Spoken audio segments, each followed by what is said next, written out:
Bettors here with 32 NFL season previews in 32 days. We are on day 9. We've looked at the AFC South, we've looked at the AFC East, and now it is time to get into the very competitive AFC North. And we're going to start in the North with Lamar Jackson and the Baltimore Ravens. As always, guys, make sure you hit that subscribe button so you don't miss any of our team previews. And go ahead and smash that like button for the NFL season, just 1 month away. Oh man, it's getting so close, we can feel it. Before we get into the Ravens season preview though, just a reminder, we are giving away $1,000. That's right, Grandstand Bettors is giving away $1,000 in our NFL contest this year over at grandstandbettors.com. The link is below in the description. Also, we have a $100 referral bonus to the person who refers the most people to join that contest. While you're over there at grandstandbettors.com signing up for that contest, make sure you become part of the Grandstand Bettor family and start living that grandstand life. But hey, without further ado, let's get into the Baltimore Ravens season preview. And to do so, let's take a quick look back at 2020. So they finished with an 11-5 record and ended up pushing, actually, their preseason over-under, which was at 11. That probably irked a lot of Baltimore Ravens fans that bet on the over, considering they were 14-2 the year before. But they lost 2 games to the Steelers by less than a touchdown. They also had an OT battle with the Titans they lost, and a 6-point loss to the Patriots in Week 10. So they ended up pushing on that 11 total. Regardless, their 11 wins did get them into the playoffs and a redemption game against the Titans, which they won 20-13. But unfortunately, as we all know, their season came to an end in the divisional round, in which their offense was only able to put up 3 points against the Buffalo Bills, who we just discussed yesterday. Now, yeah, that's correct. We said 3 points. The Bills knew exactly how to stop this team, and you better believe the rest of the NFL was taking notes from that game. Now, the Ravens actually averaged more rushing yards last season per game than passing yards during the season, which honestly, we don't even know if that's been done before. Somebody watching, go look that up. We were too lazy. Go look that up. Has that even been done before? I don't know. Let us know in the comments below if it has. Listen, they ranked dead last in passing yards and first in rushing, which gave them 19 in the league overall in yards per game. The Ravens' defense was very good last year in keeping teams out of the end zone and forcing turnovers. That's really what got them the 11 wins and into the playoffs. They had 22 takeaways last year and gave up the second best 18.9 points per game. Their secondary was very good as always, and their front 7 did a good job of limiting the yards given up in the run game. The one area the squad will need to improve on in the season is the pass rush. So looking ahead to their season this year, the pass rush needs some help. Their over-under is set at 11 again, based off of the wins last year. So they think they're going to have a similar season, the odds makers. It's the actual highest, the third highest in the league, set at 11 right now. Now, I think it's reachable considering they hit the 14 wins a couple seasons ago, and they were able to get 11 last year. But the Ravens do have the second hardest schedule in the NFL this year. If they're going to hit the 11-win mark and go 12-5 or better this season, they need to do something with their offense, since it seems like it's predominantly a running offense, and that's kind of wearing out, and teams are getting used to it.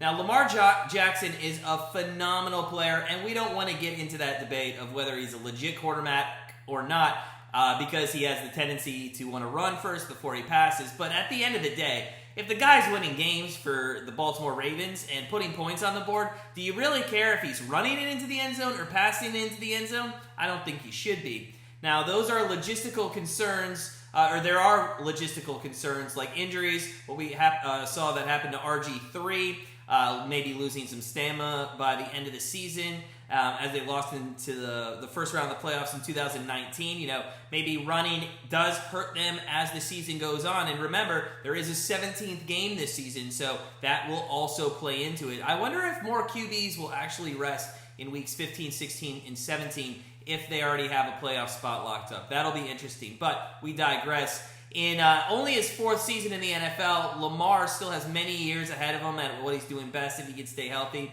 Now, part of the lacking pass game can be attributed to they don't have much depth at wide receiver. Their tight end their tight end Andrews has been perfect, like for those short routes, running with Lamar when he's in trouble, catching short passes, turning those into big games. But besides a couple of deep balls down the field to Marquise Brown, when secondaries are pressed up for the fear of Lamar, his legs and him running, the wide receivers haven't done much last year. Now, in the offseason, they did look at this, and they picked up Sammy Watkins from the Chiefs, who is going to be a great improvement at wide receiver, especially in their core there. And they had some veteran talent to a very young roster. Their first round draft pick, they addressed the wide receiver issue. They picked up Bateman out of Minnesota. He's definitely going to get a lot of playing time in this offense and serve as another weapon for Jackson this season, especially with the recent hamstring injury to the deep threat Hollywood Brown.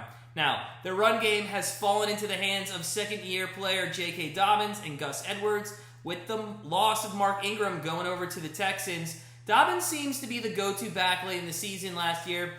So look for him to get more of a solidified role in the offense this season if he can improve his pass blocking. He needs some work there. Now, defensively, as we mentioned before, the Ravens have a very good secondary led by Marlon Humphrey and Marcus Peters.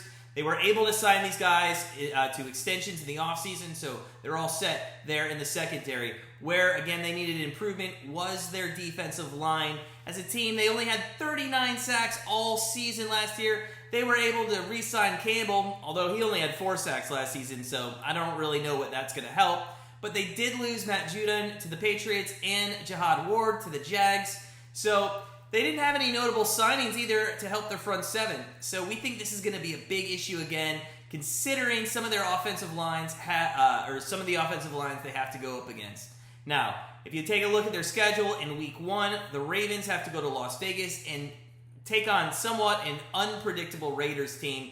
It should be a fun game to watch, especially since it will be the first game in the new stadium for Las Vegas, with fans also in the stands. We like actually the Ravens to pull out a win here, as they probably can outscore the Raiders. Now, Week 2 doesn't get any easier, as they have to play KC at home. We have that kind of chalked up as a loss. But after the Chiefs, the Ravens get like the easiest part of their schedule. They play the NFC North opponents minus Green Bay. They play Denver and Chargers as well, with the Colts and the Dolphins. Realistically, in all honesty, I know they have one of the hardest schedules in the league, but by Week 11, they could be 9-1. But that's where things are going to get tough. To close out the season, they have to play Cleveland twice, the Steelers twice, the Rams, Green Bay, and the Bengals in Cincinnati. Can they win 3 or 4 games in that last set of games? We think they can. And don't be surprised if 1 or 2 of them is probably won by a last-second field goal with all-pro kicker Justin Tucker on their team. He's just been a beast. When is that guy going to stop playing football? He is just awesome. If he's not on your fantasy team, go get him. But, so with the season total set at 11 wins here, although it is high and their schedule is one of the toughest in the NFL this year, it just seems that the way their schedule sets up, with that middle part just set up starting Week 3, they could go on a nice run here. We think that they go over 11. If Lamar can stay healthy, we like them to hit this over. We like them to hit at least 11 for the second year in a row, possibly 12. I don't think you can bet on the under here. I think their middle part of their schedule just lines up too easily. So our best bet on the team win totals for the Baltimore Ravens is over 11 wins. Guys, that's it for Baltimore. We'll continue with the AFC North tomorrow with the Pittsburgh Steelers. As always, sit back, relax, enjoy NFL preseason, enjoy the NFL team previews, and we'll see you tomorrow.